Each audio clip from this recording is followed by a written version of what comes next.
जय हिंद दोस्तों, स्वागत है आपका W B N T P C और ग्रुप डी की मैथ बुक सॉल्यूशन में। हम कर रहे हैं डिस्काउंट का सॉल्यूशन। प्रश्न नंबर 70 है। एक डीलर अपने माल को लागत मूल्य से 40% अधिक पर अंकित करता है, 20% की छूट देता है, उसका लाभ कितना होगा? 100 की चीज़ पर 140 अंकित करता है और 20% की छूट देता है। 1/5 अनुन 10 और 40 28। तो 140 में से 28 गए तो बचे 112। उसको ओवरऑल 12% का लाभ होगा।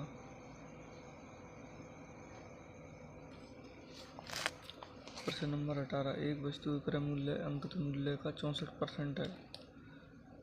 वस्तु का MRP है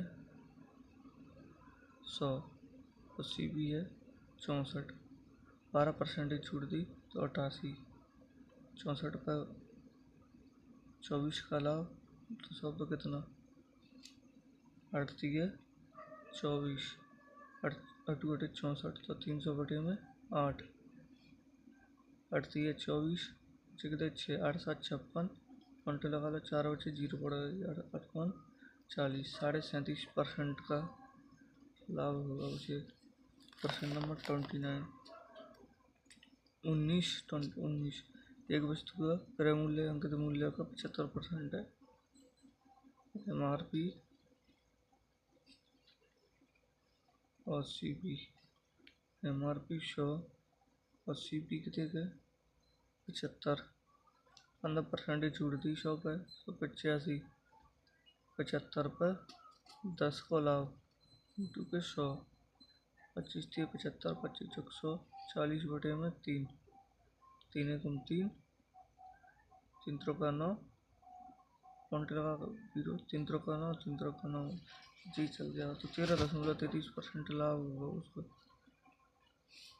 अब प्रश्न नंबर 20। राम किसी वस्तु के अंकित मूल्य पर 90% 10% की छूट देता है। प्रीव्यू से 12.5% का लाभ होता है। यानी कि अंकित MRP 100 10% की छूट दी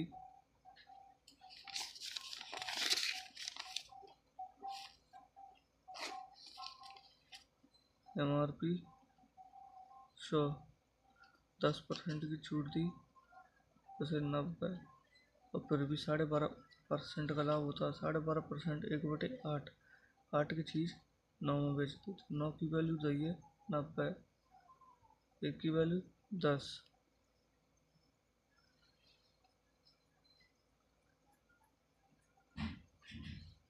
वस्तु का अंकित मूल्य पर बेचता 8 की वैल्यू चाहिए अपन, 8 की वैल्यू 80। यदि अंकित मूल्य पर बेचता छूट नहीं देता तो वो 80 पर 20 का लाभ 20 चौक 80, 20 500 छपेंगे 20, 25% लाभ कमाता था।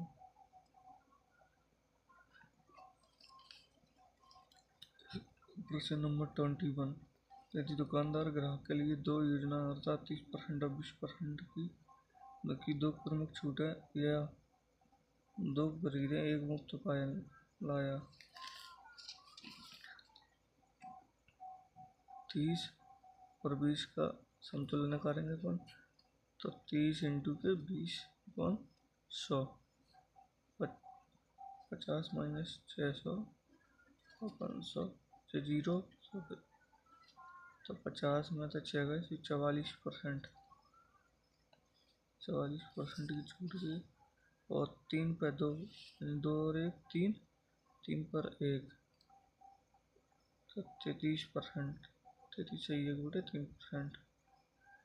तो 44 में अंतर पूछ रहा है वजन का। धनात्मक अंतर कितना है? 44 में से 33 से 1/3 घटाएंगे तो 10 सही 2/3% आ जाएगा जिनका अंतर। प्रश्न नंबर 22। कुछ वस्तुओं को इस प्रकार बेचा जाता है कि 5% की छूट दी जाती है और 33% का लाभ होता है। CP -D% MRP plus P percent profit percent. CB में 5% घटाए तो 90 और लाभ हो रहा 33% का लाभ होता है तो 133। तो ज्ञात कीजिए सूची मूल्य क्रय मूल्य से कितने प्रतिशत अधिक है।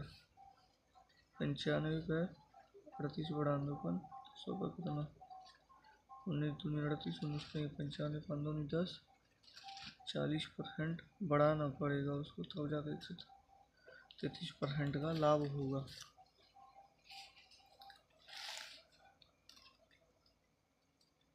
प्रश्न नंबर है 23। यदि किसी वस्तु को उसके अंकित मूल्य पर 16% की छूट के बाद 16% की छूट के बाद तो 84 बचा कितनी 403.20 403.20 अपन 84 84 तो 100 की वैल्यू कितनी जो 2 जीरो इतने आ गए जो 2 जीरो तो 2 जीरो कट गए 12 सत्ते 84 12 तीय 36 4 बचे 12 तीय 36 7 बचे 12 चंग 360 7 चौक 28 5 बचे 7 बटे 54 480 100 की वैल्यू। तो यदि वस्तु के क्रय मूल्य पर छूट नहीं देता है वो तो वस्तु के क्रय मूल्य पर 28% का लाभ होता है यानी कि 480 128% की वैल्यू है बनना चाहिए 100 की वैल्यू। 4 तीय 12 4 दूनी 8 4 एकम 4 4 दूनी 8 0 4 तीय 12 4 8 32 4 दूनी 8 4 20 15 15 और 25 को गुणा करेंगे अपन कदम 75 हासिल की 7 15 दूनी 30 और 7 37 375 उसका सीपी हो जाएगा। प्रश्न नंबर 24। यदि एक वस्तु के अंकित मूल्य एमआरपी सीपी का अनुपात 5:3 है। यदि उस वस्तु का विक्रय मूल्य 3645 है और दुकानदार अंकित मूल्य पर 25% और 10% तो क्रमिक छूट देता है इस लेनदेन में लाभ यानी प्रतिशत बताइए। 25% की 1/4 तो 4 पे 1 की छूट 3/4 और 10% 10 की चीज़ है 9 बेच देता हुआ और बचती कितनी है विक्रय मूल्य उसका 3645 है 9 चौक 36 0 तो 45 3 एकम 3 3 त्रिको 9 3 15 तो 135 में 40 की कम हो जाएगी 4 20 हासिल की 2 36 12 2 14 हासिल की 1 4 एकम 4 4 1 5 यानी कि इसका एम आर पी 5400 और जे एम आर पी है 5 तो 5 की वैल्यू 5400 है 1 की वैल्यू कितनी आ जाएगी 5 5 एकम 5 0 5 अट्ठे 40 1 की वैल्यू 1080 तो 3 की वैल्यू कितनी आ जाएगी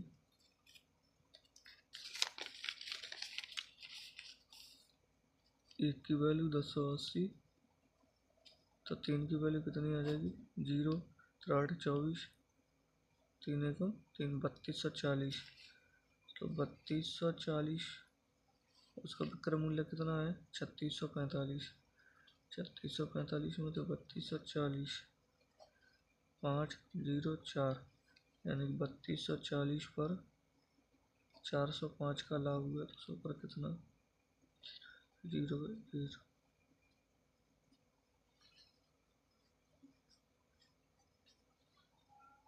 4 8 32 4 एकम 4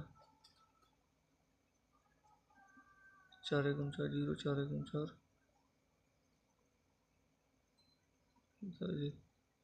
4 एकम 4 0 4 एकम 4 एक बचा 4 दूनी 8 4 5 20 9 9 में 81 9 एकम 9 9 एकम 9 2 बचे 9 दूनी 18 9 5 45 9 एकम 9 2 बचे 9 दूनी 18